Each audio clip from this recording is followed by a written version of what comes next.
NSDR can ease anxious feelings in the moment by slowing your breathing and shifting your nervous system toward a calmer, parasympathetic state. The honest caveat: high-quality evidence for NSDR specifically is thin. It is best seen as a low-risk support for managing anxiety, not a standalone fix or a substitute for care. Does NSDR actually help with anxiety? If you have ever lain in bed with your heart going slightly too fast and a mind that will not stop drafting tomorrow's worries, you already know the frustrating part. Telling yourself to calm down does nothing. Anxiety is not a thought you can argue with.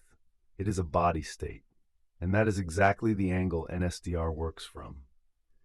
NSDR, or non-sleep deep rest, is a guided practice where you lie down, slow your breathing, and let a recorded voice walk your attention through the body. It does not try to talk you out of anxiety. It nudges the nervous system out of high alert directly through the body, which is often easier than fighting your own thoughts head-on. Here is the honest part, and we would rather lead with it than bury it. The evidence for NSDR specifically is thin. A handful of small trials are encouraging, the underlying mechanism is sound, and the practice is very low risk. But anyone promising that NSDR fixes anxiety is overselling what the research can support. Why it can calm anxious arousal. NSDR targets the physical side of anxiety by shifting you toward a parasympathetic state. Anxiety runs on the sympathetic nervous system, the fight-or-flight branch that speeds your heart and tightens your body. Long, slow exhales, the core of most NSDR sessions, do the opposite. They bias the body toward parasympathetic, rest and digest activity, which is the physiological off switch for that alert state. The second mechanism is attentional. Researchers separate pre-sleep arousal into two parts: somatic, a racing heart, bodily tension, and cognitive, looping, worried thoughts. A body scan works on both. The slow breathing settles the somatic side, while methodically moving attention from your feet to your scalp gives the cognitive side something neutral to do, crowding out the worry loop. This is the same mechanism with the strongest backing in the literature, drawn from body scan and mindfulness research rather than from NSDR branding. In one randomized trial, people doing a meditation practice cut their measured pre-sleep arousal by about 7 points on a validated scale versus almost no change in the control group. That is real evidence that a mind and body practice can lower the arousal that drives anxious nights, even if it was not labeled NSDR.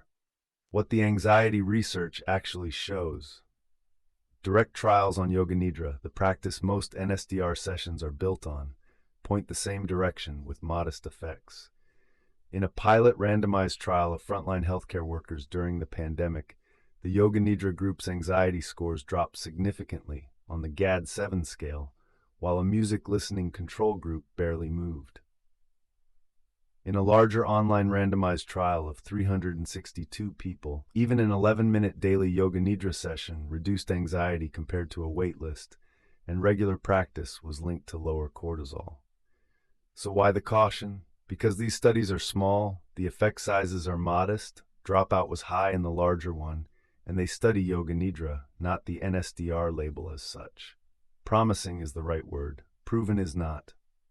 The dopamine claim, set straight fuss. You may have heard that NSDR boosts dopamine by 65%. That number traces to a single 2002 brain imaging study of 8 experienced meditators with no control group, measured during the practice. It is a genuinely interesting finding, but one tiny uncontrolled study cannot carry the weight that the viral version puts on it. It is not a reason to choose NSDR for anxiety, and we mention it mainly so you can recognize the overclaim when you see it. The takeaway: NSDR is support, not treatment.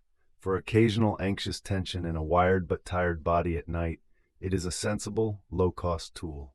For persistent or severe anxiety, it belongs alongside evidence-based care like CBT or a conversation with a clinician, not instead of it.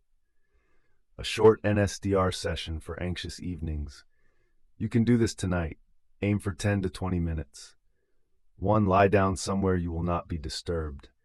Dim the lights. Let your arms rest at your sides.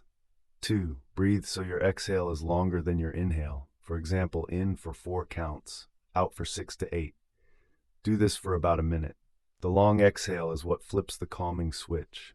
3. Move your attention slowly through your body, one region at a time. Feet, lower legs, hips, belly, chest, hands, arms, shoulders, face.